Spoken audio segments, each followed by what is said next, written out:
चाहता हूँ, जो चुनाव हुआ, उसके अंदर जो 11 सदस्यीय जो नेशनल सेक्रेटेरिएट चुना गया, दर्शकों तक क्योंकि आम तौर पर बहुत सारी खबरें छपती नहीं हैं और इसलिए ये बताना ज़रूरी है कि डी राजा साहब तो जो पहले जनरल सेक्रेटरी थे, वो फिर से री इलेक्ट हुए। सुधाकर रेड्डी जी से उन्होंने ये ज़िम्मेदारी ली थी 2019 के अंदर। वो तेलंगाना के थे और ये तमिलनाडु के हैं। ये बात महत्वपूर्ण है कि जो है दक्षिण के अंदर एक ताकत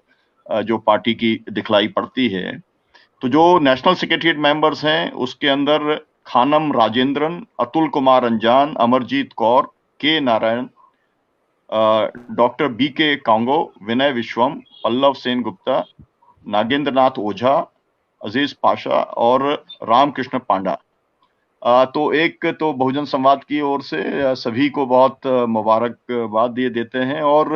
ये भी मैं दर्शकों की जानकारी के लिए बताना चाहता हूं कि इसने एक 30 सदस्यों की नेशनल एग्जीक्यूटिव भी इन्होंने चुनी है और 99 सदस्यों की नेशनल काउंसिल का भी इसके अंदर चुनाव हुआ है। ये महत्वपूर्ण है क्योंकि 125 इस समय सदस्य चर्चा मीडिया के अंदर जो है चुनाव को लेकर के चल रही है कि जो है अभी जैसे कांग्रेस पार्टी के अंदर चुनाव हुए, तो अन्य पार्टियों के अंदर किस तरीके से चुनाव होता है, उसकी क्या प्रक्रिया होती है, कहाँ तक चुने जाते हैं, कैसे चुने जाते हैं, तो ये बात भी एक सामने आई है कि पूरा प्रोसेस नीचे से लेके ऊपर तक, मतलब डिस्ट्रिक्ट लेवल से लेकर के और नेशनल लेवल तक जो है वो मेंबरशिप के आधार पर इलेक्टेड लोगों का चुनाव होना और वो रेगुलरली होना और जब से पार्टी बनी है तब से लगातार होना, ये अपने आप में बहुत ही एक ऐसा विषय है जिसके लिए सीपीआई की लीडरशिप को अवश्य बधाई देने का काम किया जाना चाहिए। दूसरी बात मैं ये कहना चाहता हूं कि जो डी राजा हैं, उन्होंने जो अपने वक्तव्य में कहा कि भाई हम इनके खिलाफ में जिस तरीके की फांसीवादी सरकार है नरेंद्र मोदी की, उसके जो कि पूरा फेडरल स्ट्रक्चर खत्म कर रही है देश का, और पूरे तरीके से गवर्नर्स का जो है उसकी पोजीशन का दुरुपयोग करने का काम कर रही है। तमाम सारे जो इस सरकार की जो वीकनेसेस हैं या इसके जो विकृतियां हैं, जो संविधान की वैल्यूज के साथ में ये सरकार जो है कंप्रोमाइज कर रही है, उस सब का उन्होंने उल्लेख करके कहा कि भाई हम इन्हें हराने के लिए जो है हम हर स्तर के ऊपर समझौता करने के लिए तैयार हैं। मुझे लगता है कि वो खुलापन जो है वो बहुत ही महत्वपूर्ण साबित होगा और आने वाले समय में इसकी बहुत ज्यादा देश को जरूरत है। मैं ये भी यहाँ पर कहना चाहता हूँ कि जो बराबर एक लेफ्ट यूनिटी की जो बात थी उसको तो खैर रिट्रेट करने का काम किया ही है, लेकिन एक लोग जो अपेक्षा करते हैं, क्योंकि मैं तो समाजवादी धारा से आता हूँ और लोग जो जी। अपेक्षा करते हैं जब भी समाजवादी बात करते हैं तब वो होता है कि भाई समाजवादी एकजुटता होना चाहिए, जितने अलग अलग समाजवादी विचार की पार्टियां उनको इकट्ठा होना चाहिए।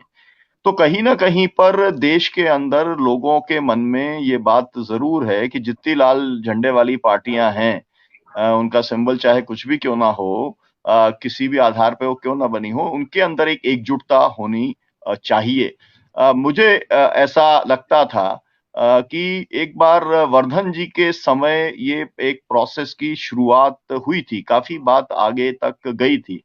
विशेष तौर पर मैं ये बात इसलिए कह रहा हूँ कि हम लोगों ने सोशलिस्ट कम्युनिस्ट के बीच के अंदर एक यूनिटी बने, उसके लिए ये बेहतर होगा या ज़रूरी होगा कि पहले जो एटक और एचएमएस के बीच में यूनिटी की बात बने। तो पहले एक एचएमकेपी और एचएमएस की यूनिटी की बात हुई और फिर उसके बाद में बात एटक हुई। और एचएमएस की बात हुई। वो जी, बात आगे चली लेकिन बात वो जो है कामयाब नहीं हो सकी।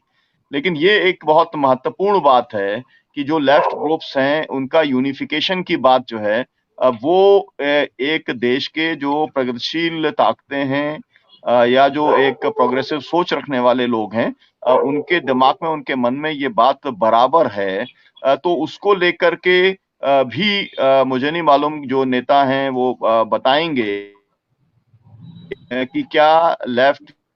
लेके फ्रंट तो है ही, और क्या ये मान लिया गया है कि हमें फ्रंट के लेवल पे ही चलना है और इसके आगे मर्जर जैसी कोई बात हम लोगों को नहीं करनी है? ये बात इसलिए भी महत्वपूर्ण है क्योंकि मैं ट्रेड यूनियन की बात जैसे कर रहा हूं, या मैं किसान आंदोलन की बात करूं, या अलग अलग फ्रंट है, महिलाओं के सब फ्रंट है, सबके अंदर जो है वो सीपीआई का एक अपनी उपस्थिति है, ताकतवर उपस्थिति है, ईटक की भी, और जो किसान सभा है, किसानों के बीच में जो काम करती है उसकी भी, महिलाओं के बीच में भी जो संगठन काम करते हैं। लेकिन पूरा अगर लेफ्ट अगर मिला लिया जाए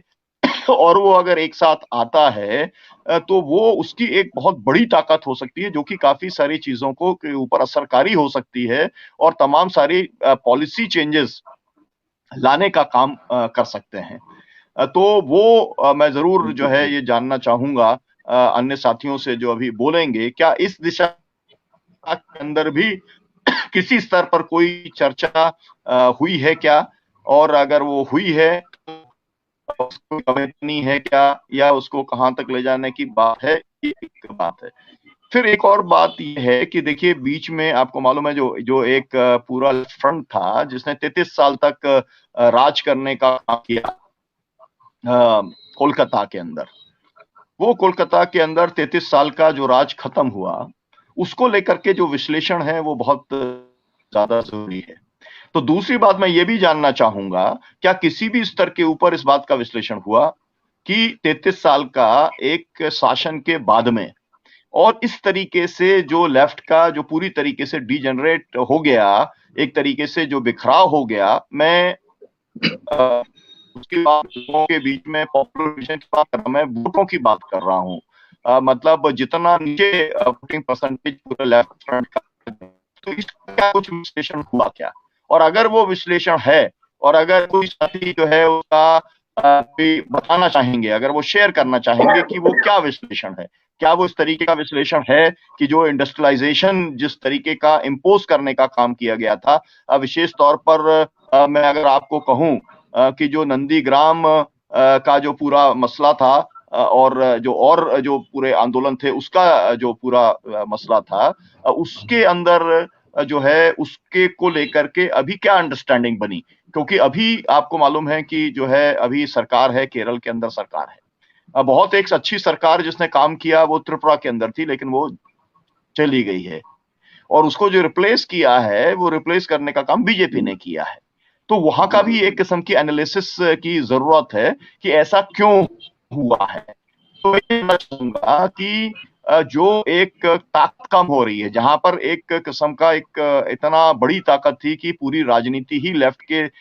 इर्द गिर्द बंगाल के अंदर, केरला के अंदर और त्रिपुरा के अंदर कई दशकों तक घूमती रही, तो अगर उसके अंदर एक लूज किया है अगर त्रिपुरा को और वेस्ट बंगाल को, तो उसका क्या विश्लेषण है, और उसको फिर से अपनी जगह को पाने के लिए उसमें क्या नए पॉलिसी डिसीजंस हैं, इसके बारे में भी मैं, अगर जो हमारे पैनलिस्ट हैं अगर वो बताएंगे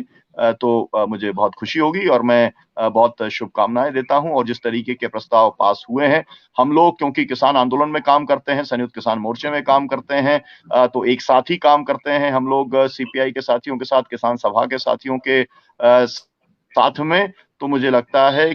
कि जो एक और क्लैरिटी एक बनी है ऑपोजिशन यूनिटी को लेकर के, उसका देश की राजनीति के ऊपर आने वाले समय में जरूर असर पड़ेगा। तिवारी जी, धन्यवाद।